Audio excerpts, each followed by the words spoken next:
শোন, বাবাকে বলে দিস যে তারই টুকুর মরে গেছে। 4 বছর করে আমি ওই বাড়ি থেকে আলাদা ছিলাম, খোঁজ নিয়েছিলি কেউ একবার যে টুকুর বেঁচে আছে না মরে গেছে? বল, খোঁজ নিয়েছিলি? আর এখন এসছিস এখানে টাকা চাইতে আমার কাছে? দূর হয়ে যায় এখান থেকে, যেখান থেকে পারিস টাকা জোগাড় করে নিবি, যা। তুই খুব খারাপ ছোটদি, খুব খারাপ। তোর কোনোদিনও ভালো হবে না, দেখে নিস, কোনোদিনও না।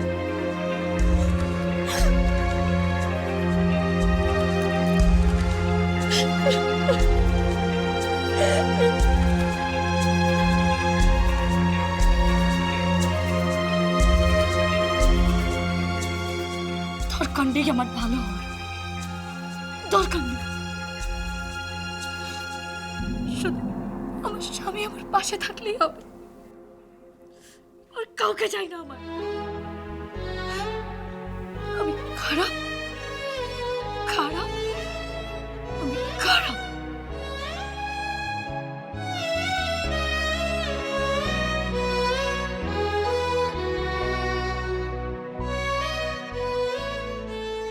রণজয়ের কাছ থেকে তো টাকাটা নেওয়া উচিত ছিল, চেকটা ফেলে দেওয়া একদম উচিত হয়নি। কি বলছো কি মা?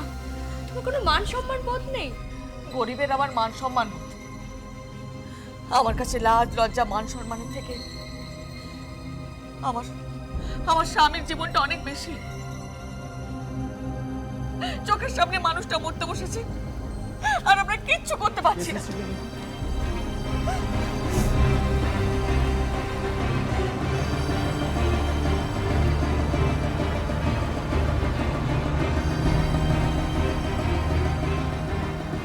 কেমন হচ্ছে ডাক্তারবাবু?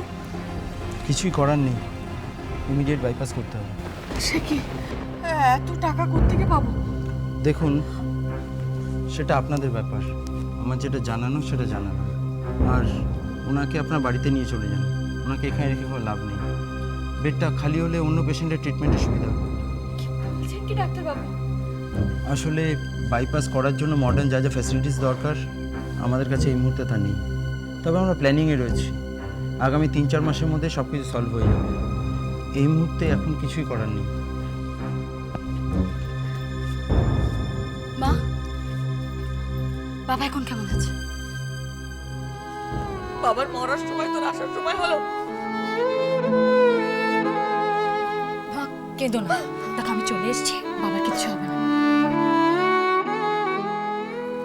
আচ্ছা শোনো, এগুলো নাও তো, কিছু ফল আছে আর একটা হেলথ ড্রিঙ্ক আছে, খাইয়ে দেবো বাবাকে।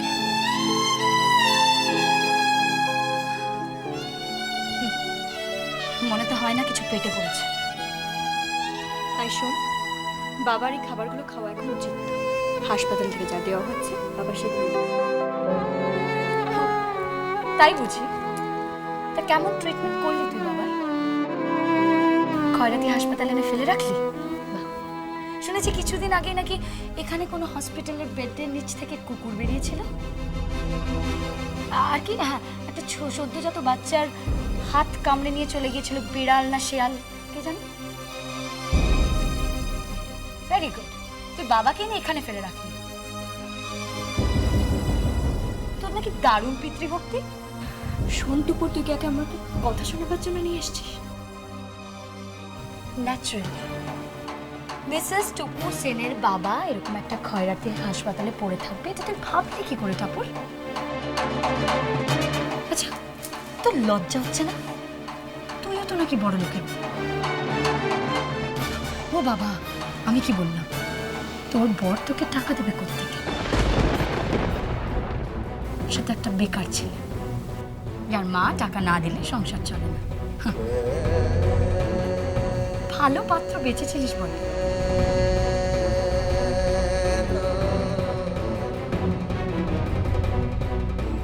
হ্যাঁ মানছি, ছেলে দেখতে সুন্দর। টুকুর, তুই ঠিক করে কথা বল। কি বলছিস কি তুই? ও তো টাকা পাঠিয়েছিল। ছাড়ো তো মা, ওই সব নাটক। ওর মন যে কত নিচু তা যদি তোমরা জানতে, কোনো টাকা পয়সা পাঠায়নি। বড় মেয়ে কি কম শিয়ানা?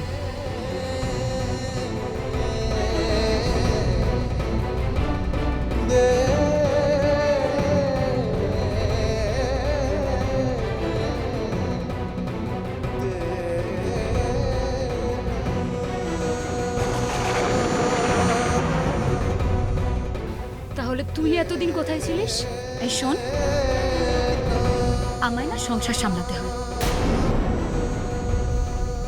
তোর বর্দির মতো সংসার ফেলে এখানে এসে আমি রণজয়ের সাথে মিট করে গুজুর গুজুর করি না, বুঝলি?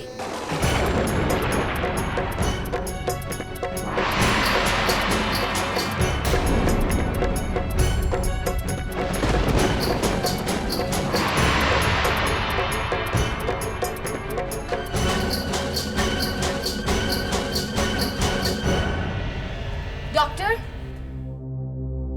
ডক্টর, আপনি আমার বাবাকে ইমিডিয়েটলি ডিসচার্জ করার ব্যবস্থা করুন। আপনারা বললেই নিশ্চয়ই করে দেবো, তবে নিজেদের রিস্কে নিয়ে যাবেন।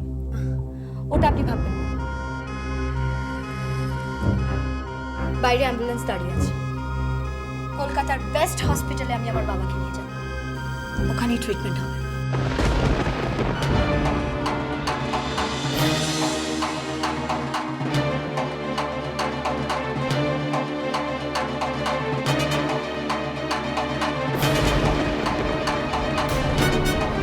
ওনার ইমিডিয়েট বাইপাসের খুবই প্রয়োজন।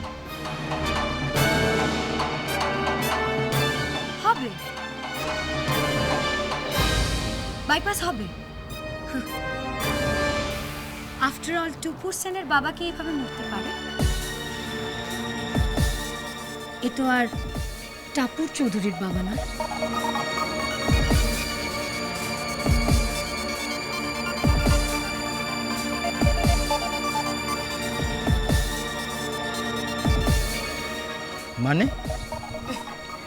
মানেটা আপনি বুঝবেন না। আপনি এক কাজ করুন, আপনি ইমিডিয়েটলি ওনাকে ডিসচার্জ করার ব্যবস্থা করুন। ওকে।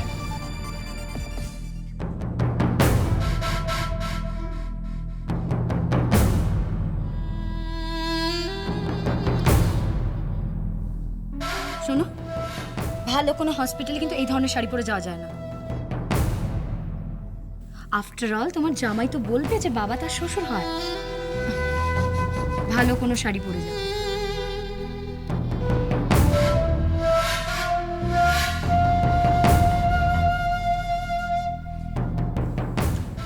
আর টিকলি, তুইও একটা ভালো ড্রেস পরে যাবি, কেমন? টুপুর, ওটা কি ঘুরে বেড়াবার জায়গা নাকি সাজগোজের জায়গা? এই শোন, যেখানে যেমন সেখানে তেমন স্ট্যাটাস মেনটেন করতে হয়। তুই সেটা বুঝবি না।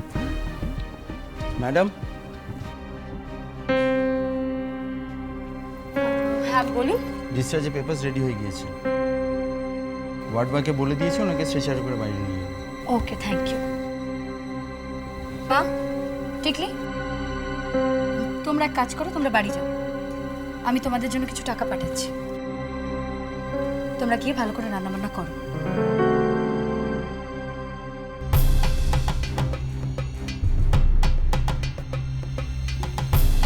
এবার দেখো পিতৃসেবা কাকে বলে। 4 বছর ধরে তোমাদের থেকে আলাদা ছিলাম, কেউ একবার খোঁজ নিয়েও দেখোনি। শুধু বলেছো টুপুর মারা গেছে, টুপুর মারা গেছে।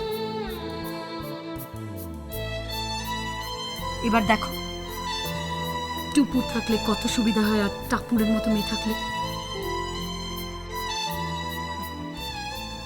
চলো আমি যাই।